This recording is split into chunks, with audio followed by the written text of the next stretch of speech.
Hi everyone, ఈరోజు అయితే Sunday special కట్టపరుగుల పులుసు అయితే చేసుకున్నాం. దానికోసం అయితే ముందుగా పేస్ట్ రెడీ చేసుకోవాలి. ఆనియన్స్, జీలకర్ర, ధనియాలు, వెల్లుల్లి, గసగసాలు ఇవన్నీ కలిపి అందులో అయితే కొద్దిగా పసుపు, అలాగే రాక్ సాల్ట్, ఇంకా మన టేస్ట్కి సరిపడా కారం ఇవన్నీ వేసుకొని నెక్స్ట్ ఆయిల్ వేసుకోవాలి. ఇవన్నీ కూడా మొత్తం కంప్లీట్గా మిక్స్ అయ్యేటట్టు మిక్స్ చేసుకోవాలి, నీట్గా బ్లెండ్ అయ్యే విధంగా. నెక్స్ట్ నీట్గా వాష్ చేసి పెట్టుకున్న చేపలు అయితే యాడ్ చేసుకోవాలి.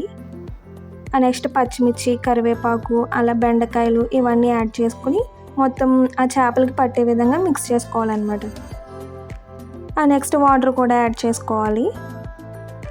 ఇప్పుడు మనం స్టవ్ ఆన్ చేసుకోవాలి, ఉడికించుకోవాలి.